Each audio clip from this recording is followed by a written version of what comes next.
Todd Hicks. I was born in August 1st, 1964 in my hometown of Oshawa, Ontario, where I lived there till '92. Then I moved to Vancouver and never looked back. I met my ex-wife in '88 and we moved in together in '88 in Toronto and lived there till '92, and then we moved to right in the West End in Vancouver. First time I went to Vancouver was in 1990 on vacation, and it was utopia. Friendly people, talk to you, just crazy. No corporations, all mom and pop shops, you know, very nice. But at Melrich's Cafe, I've worked there for the last 10 years, at Melrich's Cafe.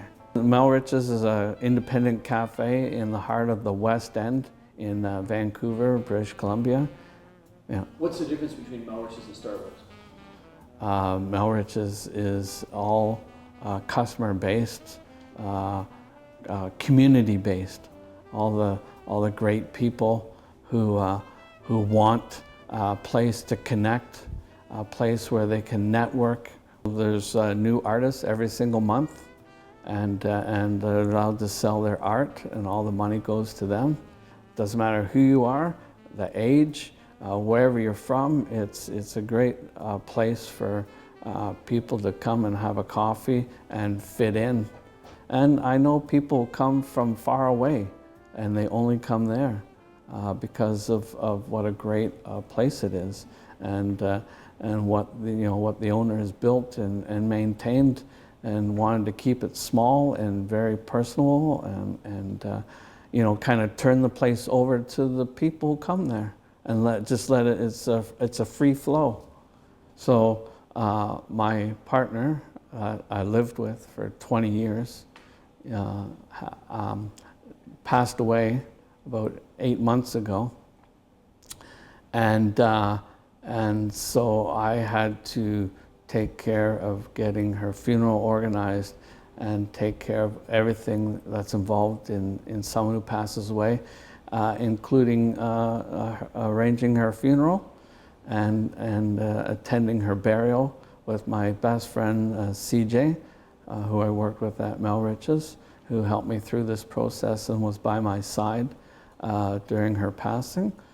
And I did a good job.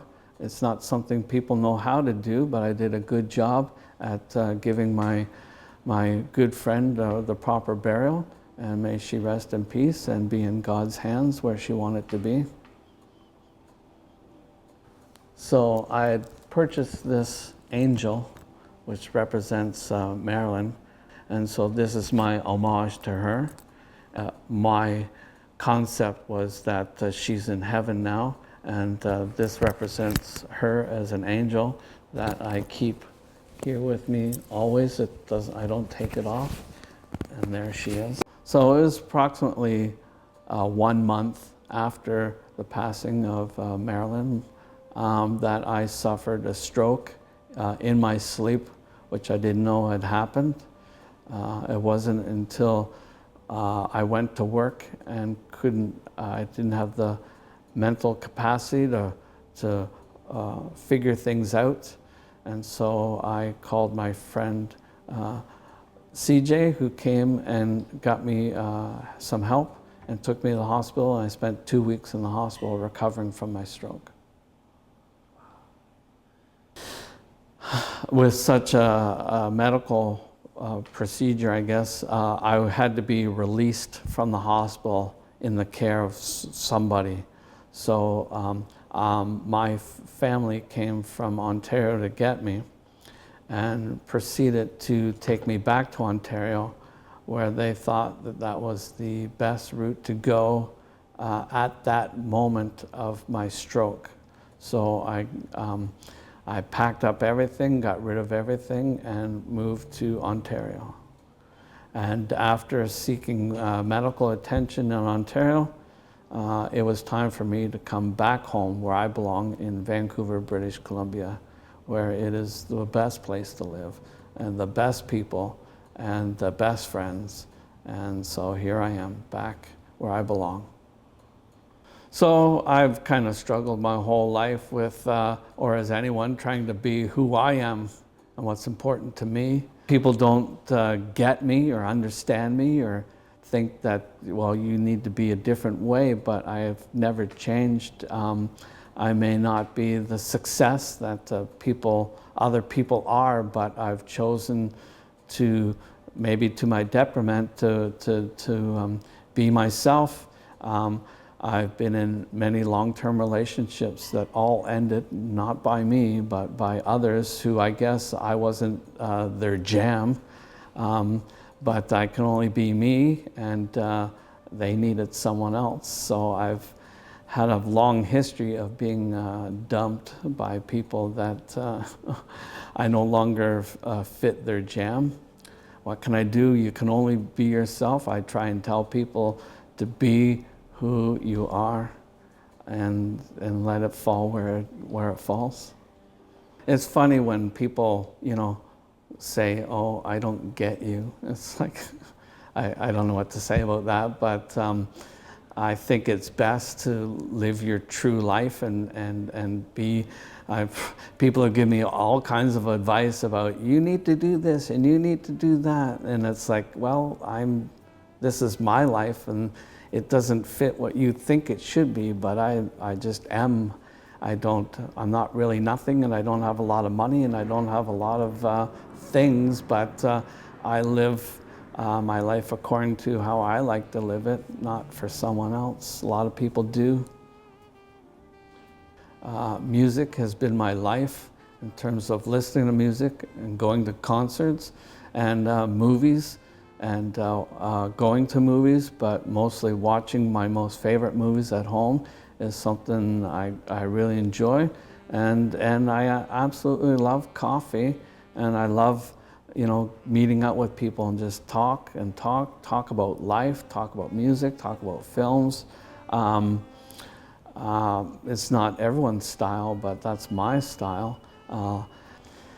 I would have to say the artist that I probably own the most stuff from is a band called KMFDM, who I've seen many, many times.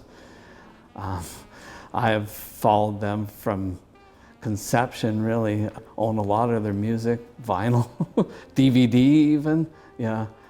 I have an insane amount of my original vinyl when I was young, all my good rock stuff. Later on, I got into house and trance, so I have a lot of house and trance vinyl.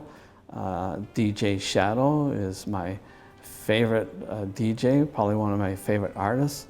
I've seen him a few times, have a lot of his gear and stuff, and my preference is people who actually spin vinyl and not use computers and whatnot. So I am a pure vinylist. I love vinyl. I own a lot of vinyl, and I've only seen vinyl DJs only. And DJ Shadow is without a doubt the master at spinning vinyl. A movie that I've seen a lot is a movie called Plan 9 from Outer Space. It's fantastic. Another one that I've seen a lot is Young Frankenstein. Young Frankenstein, I have seen the writing, the delivery, the acting, the concept is unbelievable. It's a great, great movie to watch. All of that is movie magic. It's not an easy form. The old form was not easy to make and produce and to pull it off. So I appreciate the artistry of all the people on a set that have to put it together to when the camera rolls. I take that in and I enjoy every minute of that kind of filming. I'm a sucker for the craft, for I can appreciate what a person goes through to put that out for me to watch or to listen to. I don't miss thing that an artist will do for me sitting there watching their movie or their concert, or even I have never downloaded any music. I buy all my music, I buy all my movies. I make sure that the artist gets the money that they deserve and appreciate everything that they put into so I can enjoy that. It's heaven. It's heaven. My good friend, partner Marilyn, I was with for 20 years, we had all that. Same movies, same everything, food. Like it's very interesting to have that relationship where you just click and you can just sit and not even have to say a word, just watch a movie together is something. It's, you know, I'm very old school. I like things the old way, I guess. It's hard to find people now that aren't just so dialed into the now, who can't take that moment to appreciate what someone can bring to them. It's hard now for me to try and find someone, relate to someone. I don't know if people are into relationships anymore. I don't know, it's longevity and commitment and you know, just staying with that person seems like a foreign concept. I've never left a relationship. I've been dumped by everyone, so. As you could probably see, I've grown my hair for 3 years now. Most people don't like it, but it's my jam, and I've always just been myself. A lot of people are like chameleons. They'll change for that person, change for this, change for that. I don't change. Be yourself, stay true to yourself, believe in what you believe, follow your heart, and it'll happen, I guess.